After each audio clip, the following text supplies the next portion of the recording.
Can you take us inside the jockey room on the big days? What changes from a Saturday to a Group 1 Saturday? Not a hell of a lot. It's probably just a little bit more intensity, and probably not quite as much banter that goes on as a day-to-day sort of race meeting. But I think it comes down to keeping your composure in those bigger days. That's what has really helped me be successful over a long period of time. It comes with experience. The more time you put yourself in those positions on the big occasion, the better equipped you are to handle it. One of my favourite wins of yours is Dane Ripper's in the Cox Plate. Joe Agresta actually said to Bart at Breakfast with the Stars that morning, "You've got this in the wrong race, boss." It was in the Mile Mares race, and Bart said, "Oh, we'll change that, we'll put in the Cox Plate." So I put her in that race that morning. I didn't have a ride, picked it up. I just thought to myself, I'm going to have to ride this well. She'd never raced past a mile, and going into a Cox Plate, and you know, she was an outsider, so there was less pressure on us to do that. I just put her to sleep and was able to ride her patiently and win late. Dane Ripper getting up on the inside. Dane Ripper the mare, a boil over in the Cox Plate. Dane Ripper wins nearly a length on the line. There's two things that stand out from that. One is you dropped an F-bomb on TV, on national television. Does that tell you how excited you were about the success? Well, I remember doing the interview with Simon Marshall on the pony, and Simon had just recently retired, and it didn't feel like I was actually doing an on-air TV interview. It just felt like I was talking to my mate, so I was pretty excited, as you could imagine. What's it like to win a Cox Plate? I mean, you've won the Caulfield Melbourne Cups, now you've won the mighty treble, Dame. Oh, mate, it's brilliant, Dame. Brilliant. Well, there's a little bit of the Perth boy coming out of him. Good on you, Damien. The other one, which I saw on the replay, was you tried to give Bart Cummings a hug. You might be the only jockey to give Bart Cummings a hug, I think. How well did that go down? I'm not sure. I can't really remember, but probably not well. Normally, I would imagine would be a favourite of yours because of the WA connection, Fred Kersley being a legend over in Western Australia. Yeah, it was a huge thrill to win those big races on a West Australian horse coming from WA. Sunline the leader, Northerly on the outside, and Viscount coming at her. Sunline in front, Northerly the outside going to Sunline. They got very tight, but Northerly wins the Cox Plate. As you went across the line, did you automatically know there's going to be a protest here? I had a feeling there might be, because he could always lay in a little bit. And wasn't sure how it would go until I saw the film, and I was sort of, I probably should keep it, but in a race like that, you're never overly convinced, because it's people's opinions. So yeah, but I thought he deserved to hold the race, and he did. Karen, you and Greg Childs are all sitting together. Is that as difficult as it looks like to make your case with the person sitting next to you? Not really when the stakes are that high, because you're fighting for the right to win the race. I felt we'd keep it, but as I said, you never quite know when other people's opinions are judging on it. But I felt he did enough to keep the race. Do you remember your first Melbourne Cup ride? Yeah, didn't quite make it around. One fell in front of me about the 1200 metre mark and almost got around it and tripped my horse over, and I went over the top of it. You touched on Doremus earlier, but Doremus was very tough in winning his Melbourne Cup, your first Melbourne Cup. It rained that day, actually, and we didn't know how he was going to be on a soft track, but it turned out he loved it. And so, yeah, he won really well that year. He drew wide. The barrier didn't matter, just forced us to ride him a little bit more patiently, and yeah, he won really well.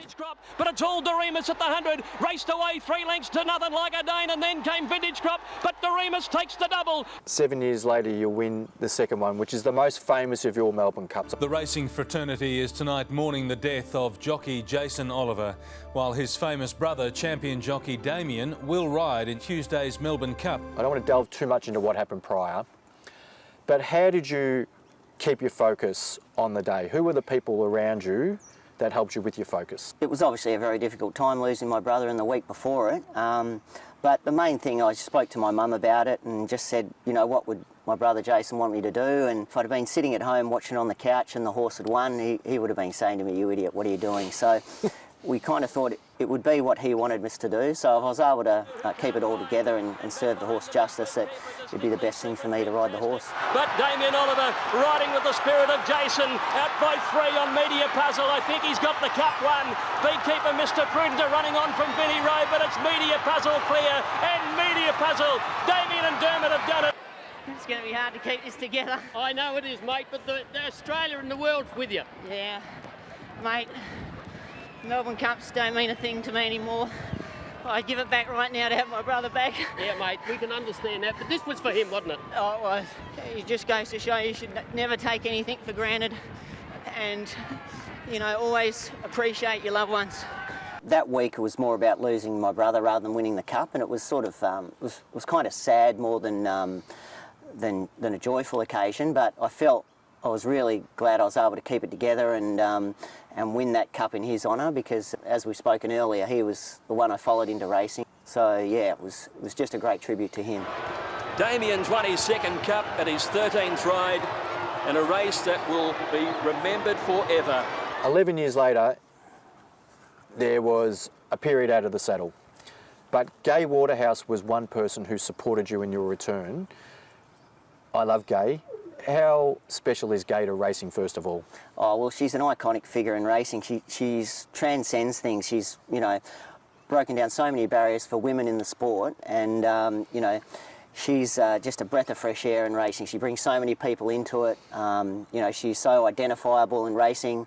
Everyone knows Gay Waterhouse, and, you know, to win that cup and her first cup was just a huge thrill for me, and hopefully for her too. Talk about the work behind the scenes with Fiorente and Gay. Obviously she's based in Sydney, and Fiorente was based in Melbourne at that time, so I felt she wanted a rider here that could ride the horse, had Melbourne Cup experience and success, help her give that feedback as well. And he was such a beautiful horse to ride, just had the best temperament. He ran second the year before and just really trained that horse to win that Melbourne Cup the following year, specifically in mind. He had a limited preparation as far as how much he raced, but it was all geared towards that Melbourne Cup the following year. Fiorente and Red Cadeau from Mount Athos. Fiorente just in front of Red Cadeau, who's coming back. Fiorente by a neck. Oliver's lifting him, and Fiorente won the Melbourne Cup for Gay. 3 Melbourne Cup successes. Do you have a favourite? 3 in 3 different decades. You got to pinch yourself how lucky you're able to do that. So, yeah, and all great for different reasons. Is the one that got away Pop Rock? Oh, that would have been great to win that one. The first one for Japanese, yes. I did a couple of stints in Japan and sort of laid the foundations to hopefully get a horse here for that cup. And when I rode him in the Caulfield Cup, I thought I'd never been more confident going into a Melbourne Cup, because he just didn't really get around Caulfield that well. The stablemate that beat him, Delta Blues, couldn't keep up with him in track work. And when I straightened up and just saw him in front, I thought, we're going to win another one. But it wasn't to be. Couldn't quite get past him. Pop Rock, he's danger on the outside. Delta Blues by a length. Pop Rock coming at him. Japan 1-2. Oliver wields a whip. Pop Rock trying to get to Delta Blues. Delta Blues and Pop Rock, they come to the line. Oh, very close. Delta Blues maybe a nose to Pop Rock. Very little between them. Now, I've heard a story, and you can confirm whether this is true, that Yasunari Iwata, who rode the winner, panicked a little bit, and that you went and gave him a pep talk. Is that true? Yeah, the Connections had asked me to have a chat to him after he got lost on his first ride. And I just said to him, I said, look, there's not much pace in this cup. We drew pretty close together. We'll both go forward and should get a good run up on the speed and should have great chances. Anyway, he jumped well. My horse didn't jump well, so I was back in the pack, but I wasn't overly concerned because I still had a lot of confidence in my horse, but wasn't able to pick him up.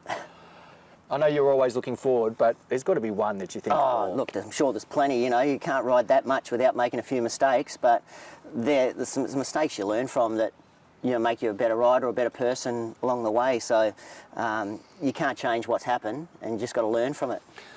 2007, you completed the Grand Slam of racing.